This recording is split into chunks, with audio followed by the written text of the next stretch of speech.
Okey, kita jumpa lagi dalam sifat kimia untuk alkena. Okey, kali ini kita masuk penambahan alkena. Okey, jadi seperti kita Encik Usul terangkan pada slide sebelum ini, kita ada 5 jenis penambahan. Okey, iaitu penghidrogenan di mana kita akan tambahkan dengan hidrogen. Okey, untuk penghidrogenan dia ada mangkin, nikel dan suhunya 180 darjah Celsius. Okay, jadi benda ini, yang dua ini, iaitu mangkin dengan suhu ni kita sebut keadaan. Okay, jadi untuk proses penghidrogenan berlaku, dia mesti ada dua keadaan. Okay, jadi tipsnya di sini, kamu ingat, okay, bila kita ada dua benda, okay, kita ada dua H2, kita ada dua benda iaitu HH. Jadi bila ada dua benda, dia ada dua keadaan, iaitu dia perlukan mangkin dan mesti ada suhu.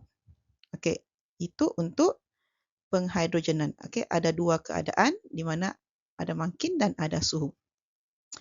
Okey, penambahan yang kedua ialah penghidratan.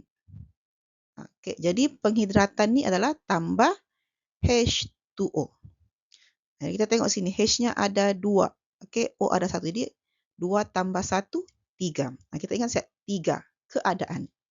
Okey, iaitu dia perlukan mangkin, suhu dan tekanan. Jadi 3, kita pun ingat 3. H apa yang 3? H3PO4.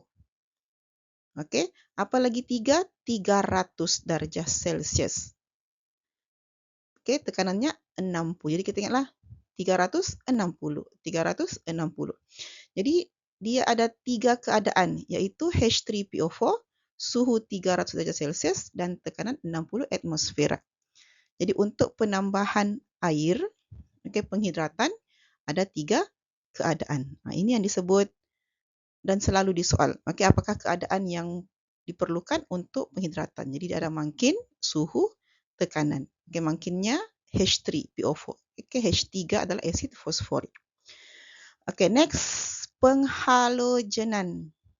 Okey, penghalogenan kita akan tambahkan dengan halogen seperti klorin, bromin, iodin. Okey, disebut biasanya air bromin, air klorin, air iodin. Ini tidak perlukan keadaan. Okey, hanya dua sahaja yang perlukan keadaan, iaitu penghidrogenan dengan penghidratan. Okey, yang keempat adalah pengoksidaan. Okey, jadi ada dua yang biasa kita gunakan, iaitu larutan kalium manganat 7 berasid ataupun larutan kalium dikromat 6 berasid. Okey, dia mesti berasid. Dan yang kelima adalah penambahan hidrogen halida. Jadi halida itu adalah ion CBI, okey, klorida, bromida, iodida. Jadi kalau hidrogen klorida, hidrogen bromida, hidrogen iodida adalah halida. Okey, ini adalah 5 jenis penambahan alkena. Kita pergi satu persatu. Okey, mula-mula penghidrogenan. Okey, jadi tambahkan hidrogen dengan mangkin nikel pada suhu 180 darjah Celsius. Okey, kita ambil contoh propena. Okey, jadi ini adalah contoh propena.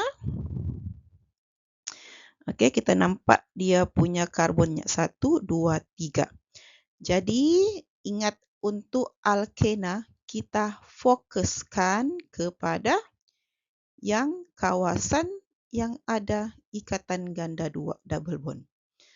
Okey, di sini kita fokuskan. Yang single bond itu kita tidak perlu fokus. Okay, sebab penambahan akan berlaku pada kawasan yang ada double bond sahaja. Okey, di sini dia akan difokuskan. Di sini dia akan ditambahkan dengan hidrogen. Okey, jadi bila tambah hidrogen, tambahkanlah HH. Senang kita nampak. Okey, mau tulis H2 pun boleh. HH cikgu suka dapat inilah, cikgu suka tulis HH. Kita lagi nampak. Okey, jadi menghasilkan apa? Di sini bila ada keadaan kita tulis mangkin di atas, okey, suhu di bawah. Okey, apa yang perlu kita buat? Okey, kita putuskan dulu ikatan ganda 2 menjadi ikatan tunggal. Okey, seperti ini. Jadi tengok tadi di sini ada double bond. Okey, di sini ada double bond, di sini sudah jadi single bond. Jadi kita ikut bentuk asalnya. Okey, di bawah ni hanya ada 3 ikatan. Sedangkan kita sudah belajar tadi di awal-awal, sudah imbas kembali si karbon ini mesti ada 4 ikatan. Tapi di sini masih ada 3, di sini masih ada 3.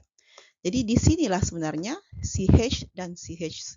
Okey, si dua-dua H ni akan masuk. Satu dia akan masuk di bawah sini. Satu lagi akan masuk di tepi sini. Jadi semua karbon sudah cukup 4 ikatan. Jadi siaplah sudah kita punya hasil bila proses penghidrogenan propena berlaku. Okey, jadi bila nama IUPAC-nya prop 1ena. Okey, bila sudah tindak balik dengan oksigen, dengan hidrogen, double bond sudah bertukar kepada single bond. Single bond siapa? Si anak. Jadi propena menghasilkan propana.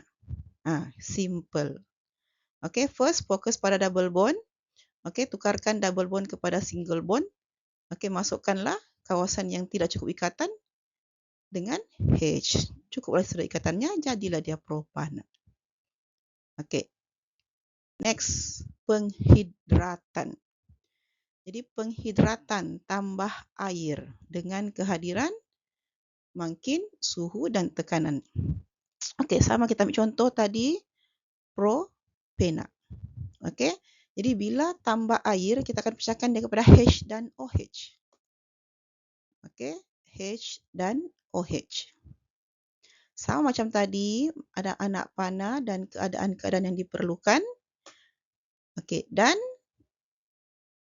hilangkan double bond. Tukarkan double bond kepada single bond. Jadi sama macam tadi, CH dengan COH akan masuk di karbon yang kurang ikatan, yang masih 3 ikatan. Okey, jadi CH mungkin masuk di bawah sini, COH mungkin masuk di hujung. Atau boleh juga tukarkan. Kalau tadi COH sebelah sini, untuk yang kedua ni mungkin COH di bawah sini. Jadi mana-mana pun boleh. Okey, OH masuk di hujung boleh, masuk di tengah-tengah pun boleh. Yang penting kamu betul kasih nama. Okey. Jadi kalau ikut IUPAC, untuk bahannya adalah prop 1ena. Okey, untuk hasil yang pertama, sebabkan dia punya OH pada karbon 1, kita sebut propan 1-ol. Okey, dan untuk kemungkinan yang kedua, COH berada pada karbon kedua.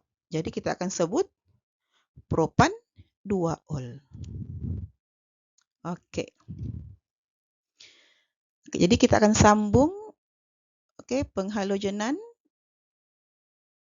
pengoksidaan dan penambahan hidrogen halida dalam topik seterusnya. So, dia panjang, jadi kita perlukan beberapa bahagian. Okey, tamat untuk penghidrogenan dan penghidratan.